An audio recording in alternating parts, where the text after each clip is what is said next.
Bienvenue. Aujourd'hui, on plonge dans un sujet vraiment crucial, comment rendre l'immobilier logistique plus durable. On s'appuie sur un livre blanc récent, très détaillé, qui explore les défis, les stratégies pour un futur plus vert dans ce secteur. Ce document vient d'un acteur majeur, Prologis. On le mentionne juste ici au début.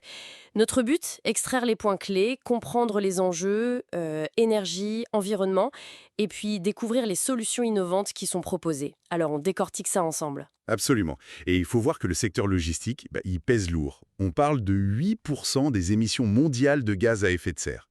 C'est énorme. 8%. Oui. Et en France, rien que les transports, c'était 130,5 millions de tonnes équivalent CO2 en 2022. Ça fait 32% du total national. Donc l'enjeu est vraiment de taille. D'ailleurs, le cadre réglementaire français, il pousse fort dans ce sens. Ah oui? Oui, pensons au décret tertiaire. Il exige des réductions de consommation d'énergie progressives, moins 40% d'ici 2030. Déjà? Oui, moins 50% d'ici 2040 et moins 60% d'ici 2050. Et ça, c'est pour les bâtiments de plus de 1000 mètres carrés. C'est très ambitieux. Et il n'y a pas que ça. Il y a aussi la loi sur les énergies renouvelables, non? Exactement. Objectif 50% de couverture solaire pour les entrepôts neufs ou rénovés de plus de 500 mètres carrés. Et ça d'ici 2027. Ça laisse peu de temps, hein. Très peu.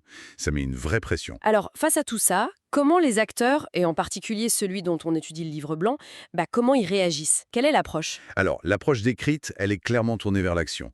Il y a un engagement fort pour la neutralité carbone. D'accord. L'objectif, c'est 2030 pour les opérations et 2040 pour toute la chaîne de valeur. Toute la chaîne de valeur. Oui, et ça passe par deux choses.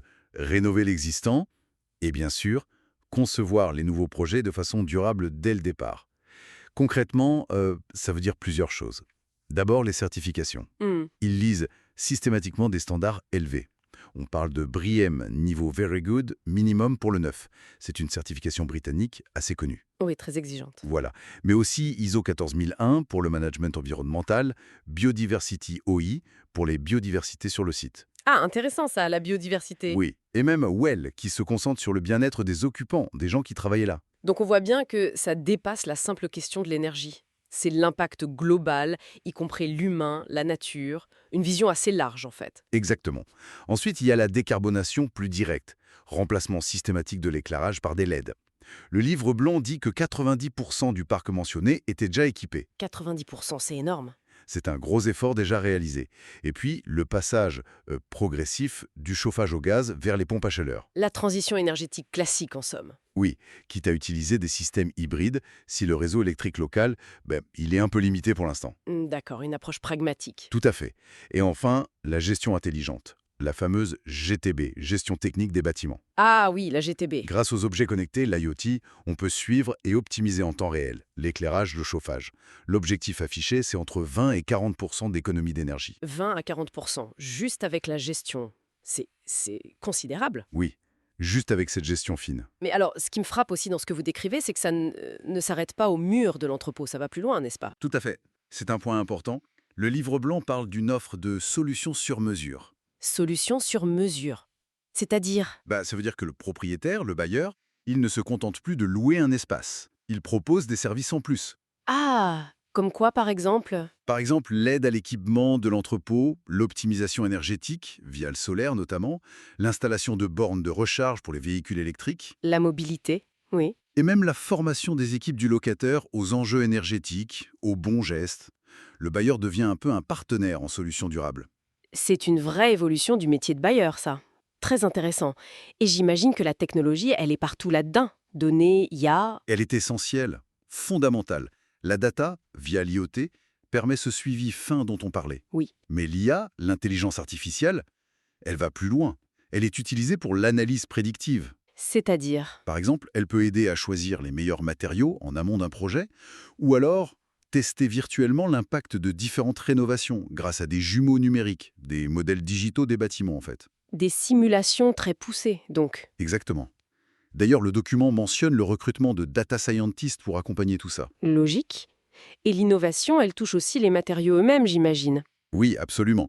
Il y a de la recherche sur le béton bas carbone, l'exploration de la géothermie pour le chauffage, le refroidissement. La géothermie en logistique, c'est moins courant. C'est exploré. Il y a aussi les toitures roides. ces toitures qui réfléchissent le soleil pour limiter la surchauffe en été. Et même des collaborations de recherche, par exemple avec le MIT sur l'utilisation du bois en structure. D'accord. Donc, si on essaye de résumer un peu, quels sont les bénéfices attendus de toute cette transformation-là? Pour qui? Le livre blanc souligne un double avantage en fait. Pour les bailleurs, les propriétaires, c'est clair, ça augmente la valeur de leurs actifs. Les bâtiments verts, performants, ils sont rares et recherchés. D'accord. Valeur patrimoniale. Voilà. Et pour les locataires, les entreprises qui utilisent les entrepôts, c'est aussi très positif. Réduction de leur propre empreinte environnementale, meilleure efficacité dans leurs opérations, Et des économies, j'imagine. et bien sûr, des économies directes sur les factures d'énergie et d'eau. C'est concret. Bon, alors si on prend un peu de recul, qu'est-ce qu'on retient de tout ça? On voit une vraie mutation dans ce secteur de l'immobilier logistique, poussée par la réglementation, c'est sûr. Mais pas seulement. Non, mais aussi par une volonté d'innover, d'apporter des solutions plus complètes, plus intégrées. Oui, et ce qui est fascinant, je trouve, c'est cette convergence. Entre la technologie de pointe, IA, IoT, la conception durable des bâtiments matériaux, certification, et puis cette offre de services qui s'élargit.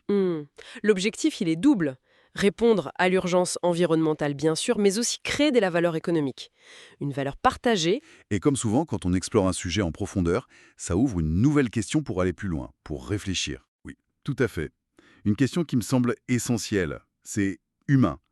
Même avec ces bâtiments qui deviennent super intelligents, super performants, verts, quelle sera leur efficacité réelle si les comportements humains, eux, ne suivent pas? Bonne question. Est-ce que la technologie suffit ou est-ce que l'humain, finalement, par la sensibilisation, par l'adoption des bons gestes au quotidien dans ces bâtiments, est-ce que l'humain ne reste pas la clé de voûte de la durabilité? Voilà, donc on va continuer à réfléchir. Merci beaucoup d'avoir suivi cette analyse avec nous.